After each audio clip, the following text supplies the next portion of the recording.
Croeso chi yma unwaith eto i'r Gell.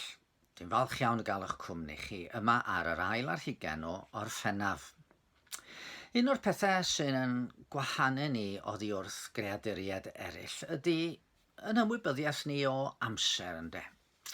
Den ni'n nodi dyddiau, misoedd, blynyddoedd. Weithiau den ni'n nodi yr eiliadau ar y munudau hyd yn oed. A mae yna bethau'n cael eu serio ar yn cof mewn ffordd sydd ddim yn wir am anifeiliaid, dwi'n siŵr. Mae rhai pethau wedi serio ar gof cenedl. Yn Lloegr mae pawb yn gwybod am 1066. Yma yng Nghymru falle bod ni yn nodi 1282, blwyddyn lladd Llywelyn ein Llyw Olaf.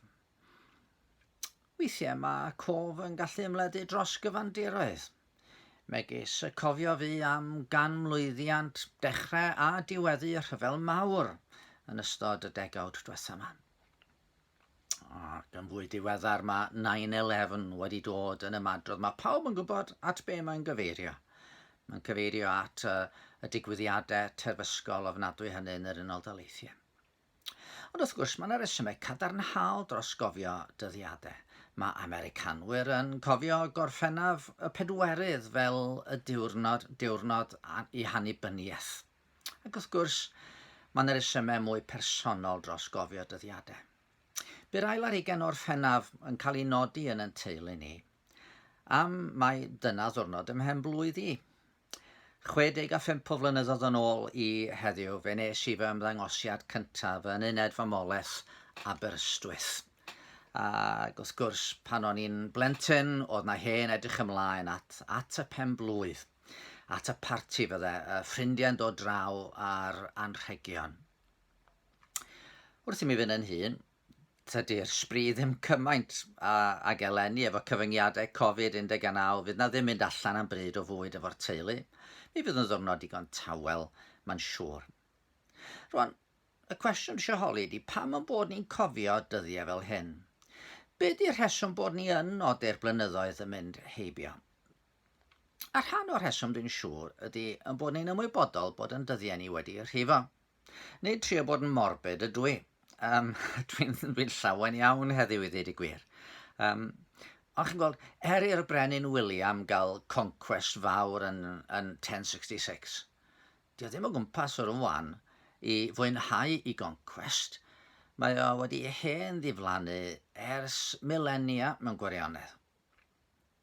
Felly wrth i mi gyrraedd penblwydd arall, dwi yn sylweddoli unwaith eto bod gynna i le i ddiolch mod i wedi cael ynghynnal am 12 mis arall. Dwi wedi gwybod am bob math o fendithion yn ystod yr amser yma.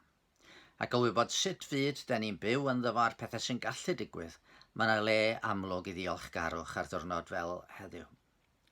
Ond mae yna reswm arall dros gofio yn penblwyddi yn does. Mae yna reddf ynddo ni gyd sy'n dymuno fod yn bywydau ni yn cyfri mewn rhyw ffordd. Dyn ni ddim just am fodoli, just bita, yfed, cysgu, gweithio. Dyn ni rywsut yn dymuno fod yn hôl ni wedi adael ar y byd yma mewn rhyw ffordd. Hyd yn oed ffordd fach iawn felly. Dwi wastad wedi cael yn haro gan deitl hyn gofiant Malcolm Muggeridge. Newyddiadur oedd o, yn dylanwadol oedd yn enwog am i dafod finiog. A wedi blynyddoedd o fywyd, bydde llawer iawn o bobl yn eiddigeddus iawn ohono fo. Fe gafodd ei effeithio'n ddwys gan y chwaer Teresa yng Nghalcutta a troi at Dduw, ac wrth edrych yn ôl, fe gymerodd fel teitl hyn gofiant Chronicles of Wasted Time. Amser wedi ysgraffu.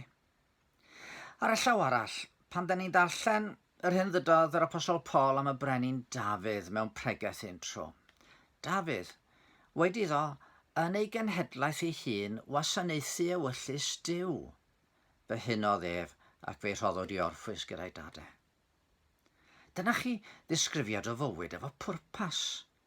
Yn ei oes a'i genhedlaeth ei hun, fe nath o wasanaethu Duw, nath o gyflawni hyn yr oedd Duw yn gofyn iddo fo ei gyflawni.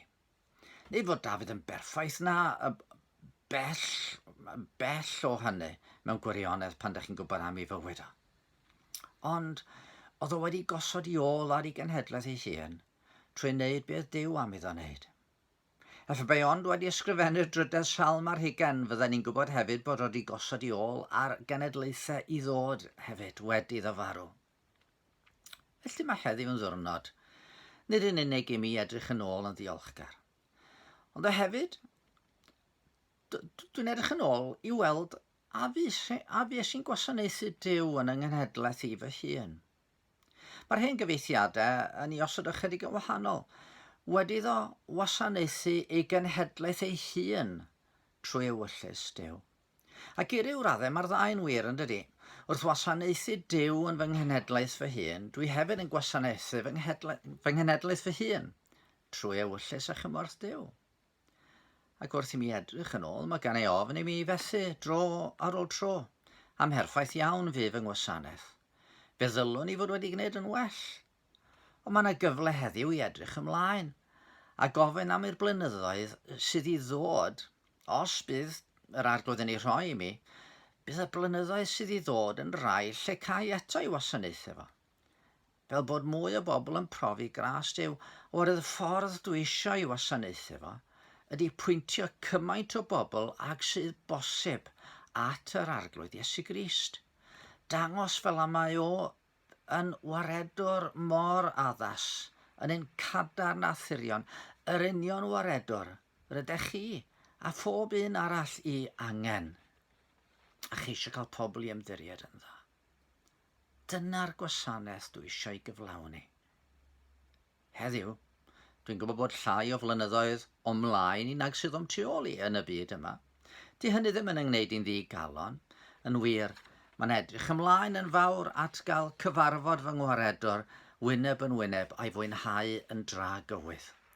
Ond yn y cyfamser, fe garon ni ddeud wrth gymaint o bobl ag sydd bosib, mewn gair ac mewn gweithred, mae y bywyd sy'n ymddiried yng Nghrist ydy'r bywyd cyflawn, y bywyd gwerth i fyw, y bywyd sydd ddim yn cael ei wastraffu.